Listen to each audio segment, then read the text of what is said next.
जिनके दर्शन से असाध्य रोग ठीक होते हैं, वे भगवान जगन्नाथ बीमार हुए हैं। भगवान क्यों बीमार होंगे? वह तो बीमारियां दूर करते हैं। यह भक्तों का भगवान के प्रति भाव है। नमस्कार दोस्तों, मधुर सरस चैनल पर आपका स्वागत है। भगवान जगन्नाथ शिशु रूप में हैं, तो भक्त उनकी सेवा वैसे ही करते हैं और इस परंपरा की पृष्ठभूमि राजा इंद्रद्युम्न द्वारा भगवान के अभिषेक से मिलती है।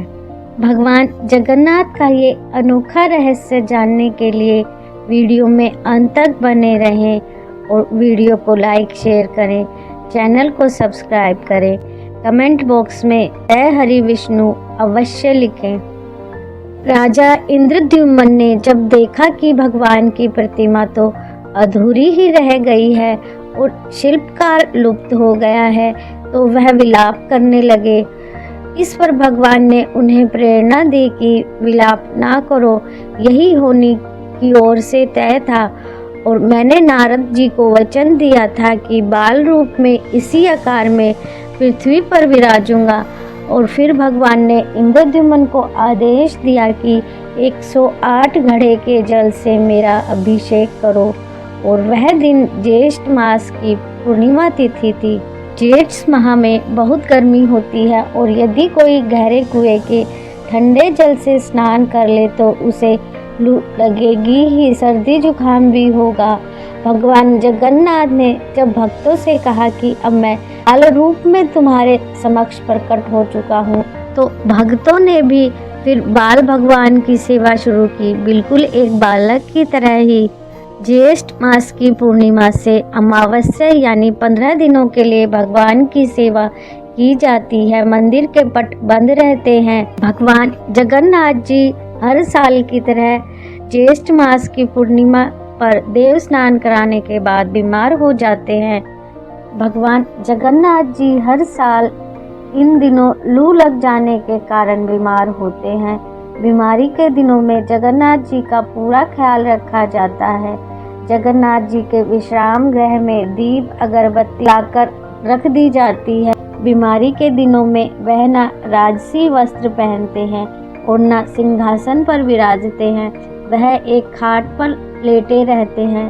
विश्राम गृह में ज़्यादा उजाला भी नहीं किया जाता है और 15 दिनों तक काफ़ी तेजी से प्राकृतिक दवाओं से उनका उपचार किया जाता है।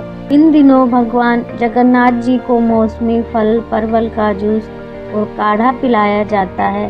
भक्त इन दिनों जगन्नाथ जी के दर्शन तो नहीं कर पाते हैं, लेकिन काढ़ा और जूस उन पर चढ़ाने के बाद भक्तों को बांट दिया जाता है। कहते हैं इलायची, लौंग, चंदन, काली मिर्च, जायफल और तुलसी से बना काढ़ा पीने से शारीरिक और मानसिक बीमारियां दूर हो जाती हैं। उन्हें प्राकृतिक दवाएं दी जाती हैं, इससे वे 15वें दिन यानी अमावस्या के दिन ठीक हो जाते हैं।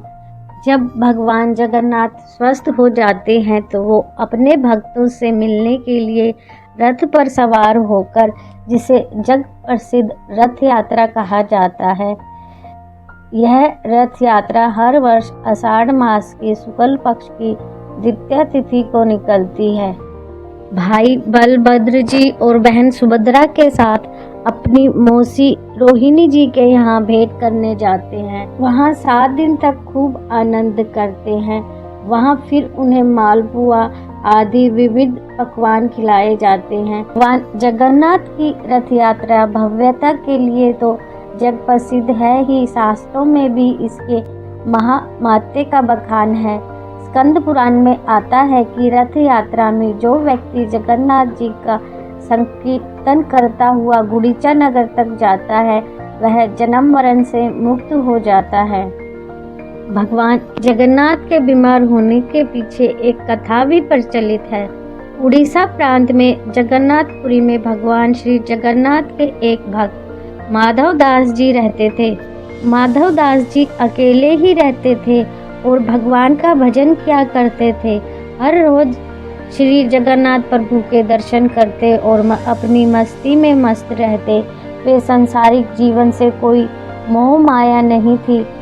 और उन्हें सांसारिक जीवन से कोई मोह माया नहीं थी और वे ना किसी से कोई लेना देना रखते थे और प्रभु माधव जी के साथ अनेक लीलाएं किया करते थे।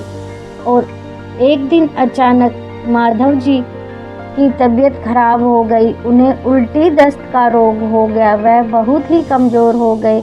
उठने बैठने में भी उन्हें समस्या होने लगी। माधव जी अपना कार्य स्वयं करते थे और वे किसी की मदद नहीं लेते थे। जो व्यक्ति उनकी मदद के लिए आता था उनसे कहते थे कि भगवान जगन्नाथ स्वयं उनकी रक्षा करेंगे। देखते ही देखते माधव जी की तबीयत इतनी खराब हो गई कि वे अपना मल मूत्र वस्त्रों में त्याग देते। तब स्वयं भगवान जगन्नाथ स्वामी सेवक के रूप में माधव जी के पास उनकी सेवा करने पहुँचे। माधव जी के गंदे वस्त्र भगवान जगन्नाथ अपने हाथों से साफ करते और उन्हें भी स्वच्छ करते, उनकी संपूर्ण सेवा करते। इतनी सेवा भगवान जगन्नाथ करते थे, शायद ही कोई व्यक्ति कर पाता। जब माधव जी स्वस्थ हुए और उन्हें होश आया, तब भगवान जगन्नाथ को इतनी सेवा करते देख वे तुरंत पहचान गए कि यह मेरे प्रभु ही हैं। एक दिन माधव जी ने प्रभु से पूछा, प्रभु आप तो त्रिभुवन के मालिक हो, स्वामी हो, आप मेरी सेवा कर रहे हो। आप चाहते तो मेरा ये रोग भी तो दूर कर सकते थे। रोग दूर कर देते तो यह सब कुछ तो आपको नहीं करना पड़ता। तब जगन्नाथ स्वामी ने उन्हें कहा, देखो माधव, मुझसे भक्तों का कष्ट नहीं सहा जाता, इसी कारण तुम्हारी सेवा मैंने स्वयं की। और जो प्रारब्ध होता है उसे तो भोगना ही पड़ता है। अगर उसको इस जन्म में नहीं काटोगे तो उसको भोगने के लिए फिर तुम्हें अगला जन्म लेना पड़ेगा। और मैं नहीं चाहता कि मेरे भक्त को जरा से प्रारब्ध के कारण अगला जन्म फिर से लेना पड़े, इसलिए मैंने तुम्हारी सेवा की। लेकिन अगर फिर भी तुम कह रहे हो तो भक्त की बात भी नहीं टाल सकता। अब तुम्हारे प्रारब्ध में ये 15 दिन का रोग और बचा है, इसलिए 15 दिन का रोग तुम मुझे दे दो। 15 दिन का वो रोग जगन्नाथ प्रभु ने माधव दास जी से ले लिया और तब से भगवान जगन्नाथ इन 15 दिनों में बीमार रहते हैं और तब से आज तक वर्षों से यह चला आ रहा है। साल में एक बार जगन्नाथ भगवान को स्नान कराया जाता है, जिसे हम स्नान यात्रा कहते हैं। स्नान यात्रा करने के बाद हर साल 15 दिन के लिए भगवान जगन्नाथ आज भी बीमार पड़ते हैं और 15 दिनों के अंदर मंदिर के कपाट बंद कर दिए जाते हैं और इन दिनों में भगवान की रसोई भी बंद कर दी जाती है।